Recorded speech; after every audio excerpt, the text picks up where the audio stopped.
So as y'all know, C-Dub dropped a video recently saying who he felt was his future two picks of some of the best players in the NBA that's going to be the next best few players in the league, which was his choices was LaMelo Ball and Zion Williams, which is pretty good cases. But I think a little different. I got two other players that been making a lot of waves around the league, been showing that they're just as young as well, but they is just as hungry. Like I said, we gonna get straight into it. It's Stevo Speaks. Welcome back to NBA Central. Hey, let's get after this intro though. Welcome to the number one place for your daily basketball news and analysis, NBA Central.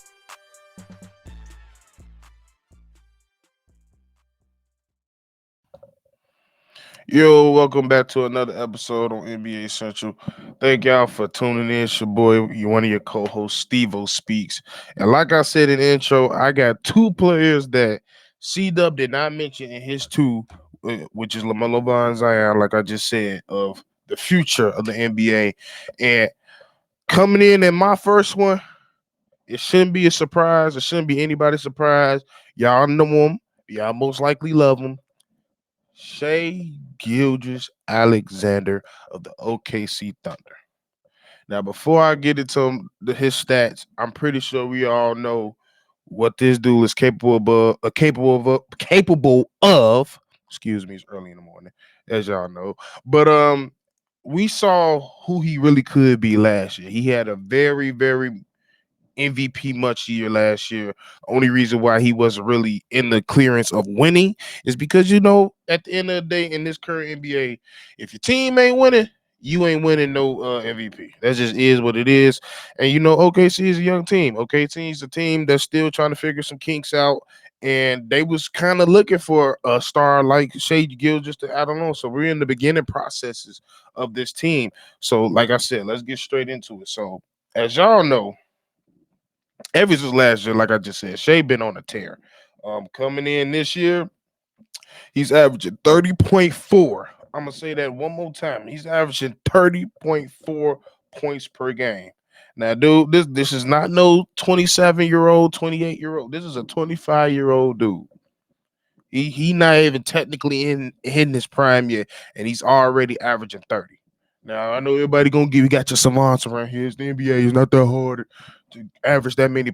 At 25, 30 points a game is pretty impressive, especially being a West Coast player on a West Coast team around surrounded around a bunch of talented, high usage rate players that score just as well as he does. But he's come around and completely shifted this organization around. Now this year we feel like this team has a nice a nice chance to get jumped alongside with Chet Holmgren and everything else. Not only is he averaging 30 points per game, he's averaging 6.1 rebounds and 6.2 assists. So not only is he being the playmaker, being the scorer, he's also being a playmaker. So he's making plays for the team. He's making it a little bit more easier. If you've been paying attention to OKC games, Chet Holmgren has a little bit of struggle on the offensive side, and he's made it a little bit more easier. As for one, all the attention that Shea draws frees up a lot of people. That's why you got your Isaiah Joes, your Chet Holmgrens, and people of that sort going off in certain games because everybody know when Shea get the ball in his hands, like anything can happen. He's a threat on almost every level. He can, excuse me, he's not the. I won't say he's the most biggest threat when it comes to the 3 point range, but you have to respect it. You're not gonna leave him open, and we already know how he gets down in that mid range, bro. He's. I feel like we could say becoming a mid range savant.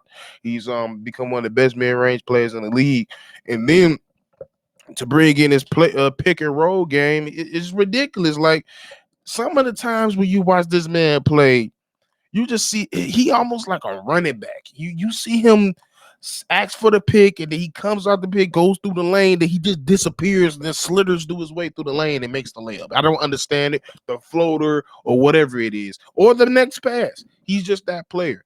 But if he is not on your list as one of the next future real best players of this league, I don't know what to tell you. Like I said, the man is scoring 30 points a game, 6 rebounds a game, 6 assists a game.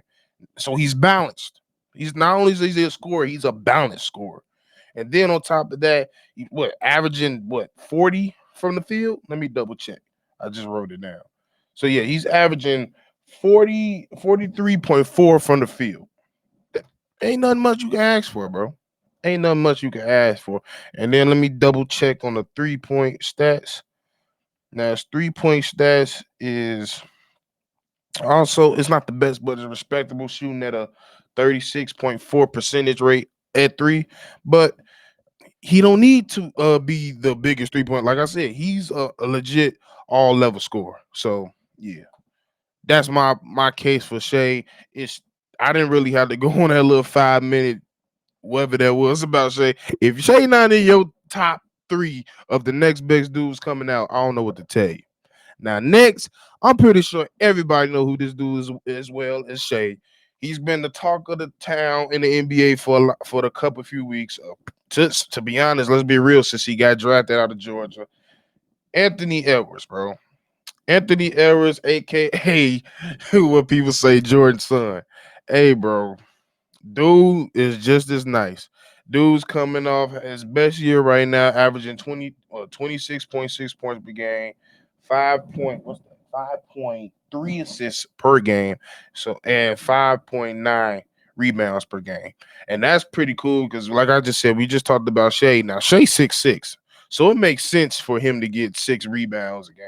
But for somebody that's barely cracking 6'5", and he's able to be a legit rebounder, like 5.9, it's not big, but from the shooting part position, getting 5 rebounds is pretty nice. Almost getting 6. So at 5.9 rebounds, almost 6 rebounds, that's pretty good. Can't ask for nothing much.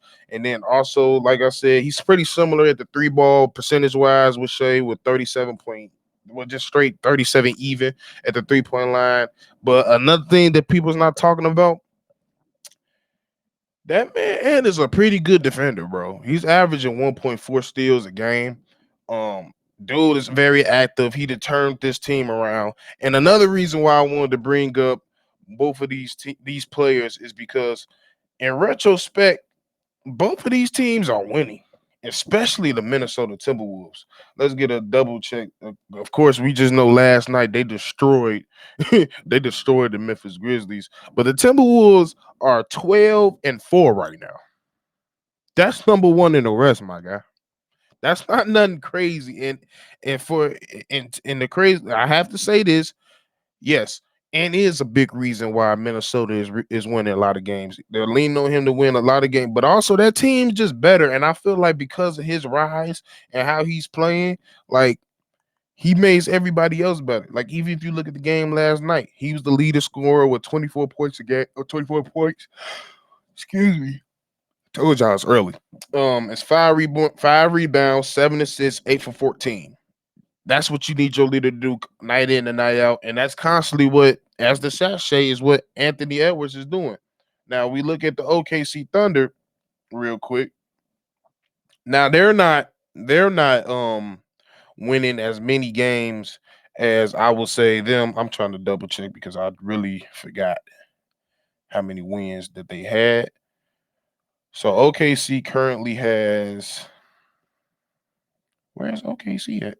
Oh, I'm tweaking. OKC is 11-5. I'm tweaking. So they're right behind the Minnesota Timberwolves in the Northwest Conference, which means they're probably behind.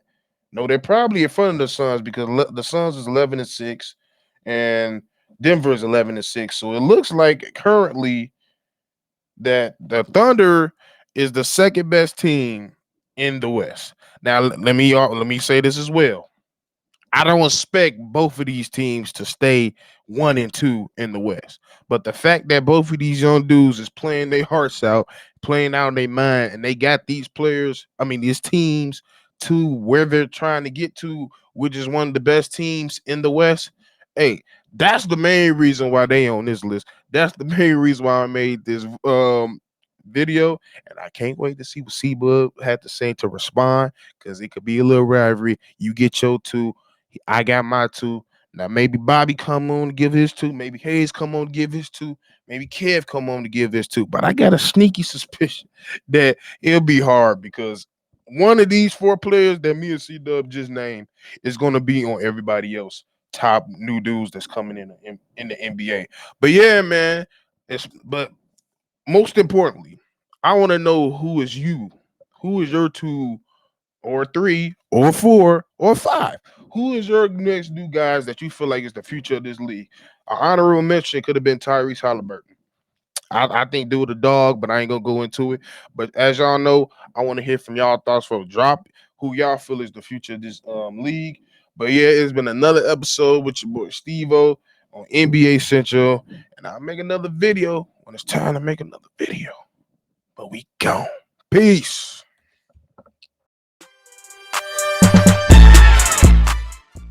This has been a presentation of the Breaks Media.